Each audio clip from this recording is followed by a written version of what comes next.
কি ভাইয়া কিছে তোমাদের কি চলতেছে এগুলা?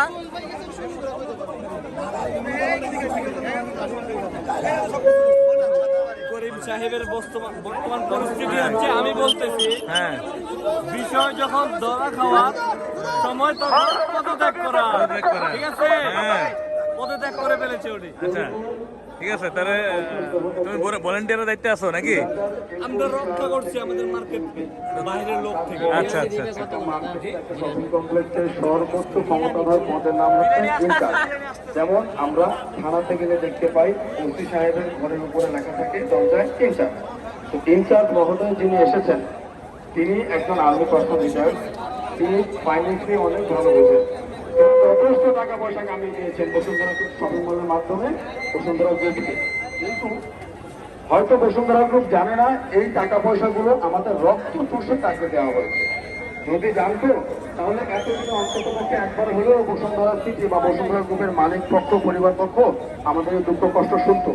আমরা একবারও ব্লেম দিচ্ছি না বসুন্ধরা সিটির যে গ্রুপের মালিক বা তার পরিবারকে। বসুন্ধরার সামনে থেকে আমরা আছি আন্দোলনের সর্বশেষ আছে ইনটেক বেতন লেখা ওটা অনুদান চাইনি আমাদের টিচার সারা বছর থেকে সে এক মাসে নিয়ে আসছে আমাদের কাছ থেকে দোকান ভাড়া প্রায় 8 থেকে 9 কোটি টাকা পায়। এখন এটা যদি মালিক পক্ষ থেকেও দেখায় তাদের কাছে থেকে ভালো থাকতে ভাই স্বাভাবিক।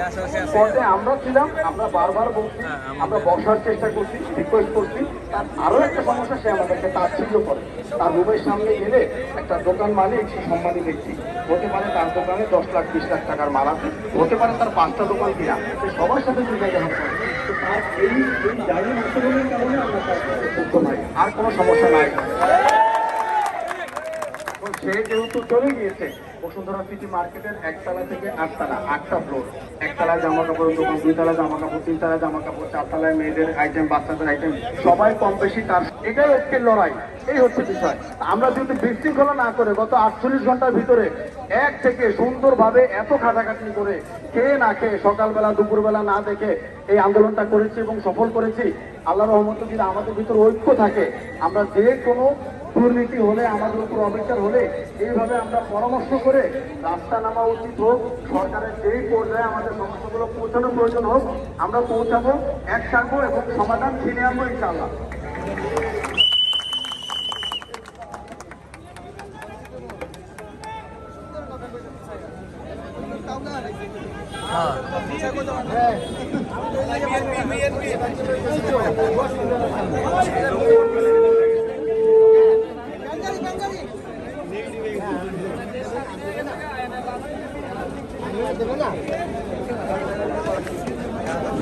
যাবেন না ওদিকে?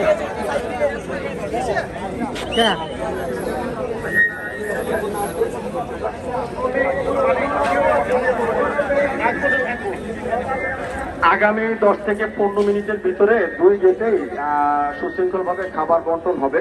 এটা তো আমরা দাঁড়ায় আছি, এই রিক্সাটা মাইক্রোফোনটা যেখানে, এটা হচ্ছে পশ্চিম পাশের গেট। তো পূর্ব পাশের গেটে আপনারা যারা 1 থেকে 8-এর ব্যবসায়ী এবং কর্মচারী বৃন্দ আছেন তারা চলে যান। আর এখানে শুধু মোবাইল ফোনের যেহেতু দোকানের মানে আমাদের জনগোষ্ঠী একটু সাইজে বিশাল, আমাদেরই প্রায় 25-3000 লোক, আমাদের লোকগুলো এই জায়গায় জড়ো হন, নাম্বার 1। নাম্বার 2 হচ্ছে আমরা সুশৃঙ্খলভাবে খাবার খাওয়ার ব্যবস্থা করি। খাবার যদি শর্ট পড়ে, আমাদের ফান্ড আছে আল্লাহর রহমতে, আমরা আবার কারণ বাজার থেকে খাবার অ্যারেঞ্জ করে ফেলবো। 10-15 মিনিট দেরি হবে, কেউ আশাহত হবেন না। যারা সিনিয়র আছেন, যারা বুঝের আছেন, যাদের মাথা ঠান্ডা ধৈর্য বেশি, তারা একটু পরে নেন। ছোটদের যাদের ধৈর্য কম তাদেরকে একটু আগে খাবার খেতে দেন। আর বিষয় হচ্ছে আপনারা পুরোপুরি সিদ্ধান্ত না হওয়ার পরে যায়েন না। আমরা কিন্তু ঐক্যর ফলেই সমাধানটা পেয়েছি। তো ঐক্য ভাঙা যাবে না। ঐক্য ছাড়া এই দুনিয়াতে আল্লাহ পাক কোনো বিষয় আনেন নাই। তো ঐক্য ধরে রাখেন, সময় দেন। আমরা দয়া করে 1তলা থেকে 8তলা সকল ব্যবসায়ীরা পূর্ব পাশে যেতে যাই, এখানে শুধু মোবাইলের ব্যবসায়ীরা থাকি, আমরা খাবারগুলো এনে বন্টন করি। কোথায় করে কোথায় না এই কথা সত্য গুলো আরে ঘুরে ঘুরে তো ভেজা লাগে চলে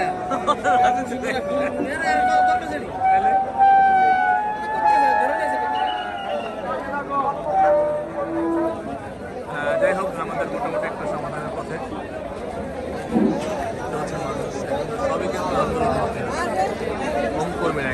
প্রায় মনে হয় 25 থেকে 10-15 হাজার পর্যন্ত হবে মিনিমাম। 10-15 হাজার হ্যাঁ হইলো।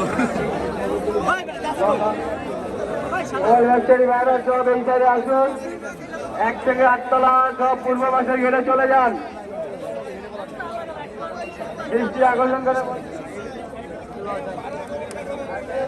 সামনে সবাই চলে আসুন। মোবাইল ব্যবসায়ী ভাইরা সবাই সামনে চলে আসুন। তুমি আবার আসছো ভাই লাইভে? তুমি কথাই বলো না, ঠিক আছে? লাইভ করতে হবে, মানুষকে জানাইতে হবে লাইভ করতে আমরা যে ক্ষতিগ্রস্ত, ঠিক আছে? তো ব্যবসায়ীরা ক্ষতিগ্রস্ত নাকি? হ্যাঁ ভাইয়া, এরো ভাইয়া, কি অবস্থা?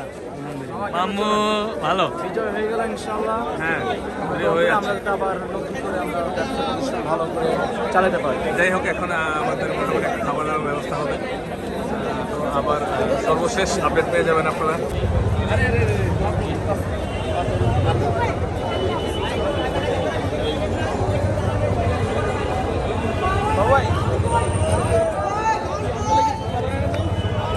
আরে খাওয়া খাই, ওই দিদার মেয়ে আপনি খানে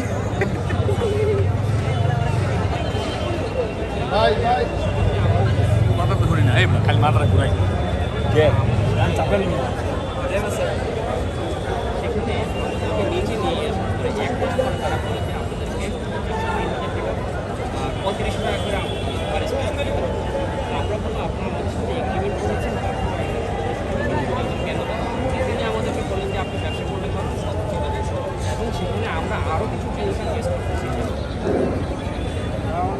এখন সর্বশেষ পরিস্থিতি এখন এরকম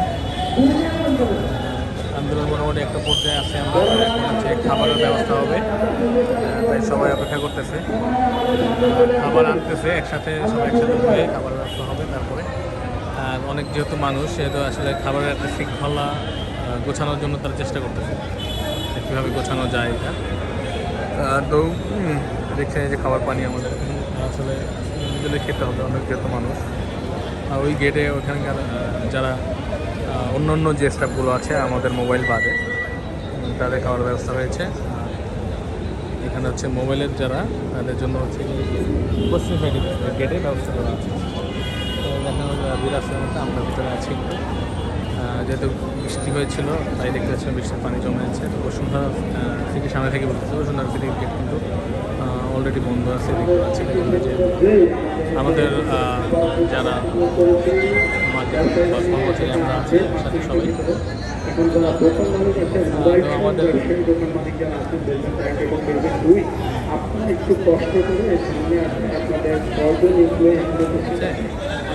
তো চলছে আলহামদুলিল্লাহ। আমরা খাবারের ব্যবস্থা হবে এখন। এখানে হচ্ছে শুধু যারা বসুন্ধরা সিটির স্টাফ তারাই এখানে ঢুকতে পারবে, বা তারা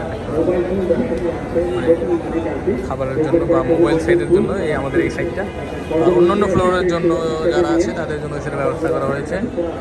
এবং আশা করি আমরা আজকে আমরা কালকে আমাদের সব কিছু ইজি হয়ে যাবে। আমরা কালকে থেকে আবার সবাই দোকানদারি করতে পারবো বা খোলা থাকবে। তো অবশ্যই যারা ভিডিওটা দেখবেন, আমরা চেষ্টা করেছি আসলে আমাদের ভালো, আমরা কাস্টমারের জন্য চেষ্টা করছি ভালো কিছু করার, কাস্টমার ভালো সার্ভিসটা পায়। আমাদের যদি সব কিছু ঠিক থাকে, ভালো থাকে, তাহলে আমার মনে হয় কাস্টমারও ফোনের প্রাইসও কম পাবে ভাই, এমন কিছু একটা। আমাদের আন্দোলন সফল হলে আমাদের ভাড়া যদি কম থাকে তাহলে আমাদের বেশি আর্নিংয়ের দরকার নেই, বা আমরা বেশি করবো না, ঠিক না? যেহেতু বসুন্ধরা একদম উল্টাপাল্টা লেভেলের ভাড়া নিত, সেহেতু আমরা চেষ্টা করতাম আমাদের খরচ উঠাইতে হবে, বা আমরা চেষ্টা করতাম কাস্টমার থেকে বেশি নেওয়ার, যেটা সত্যি কথা।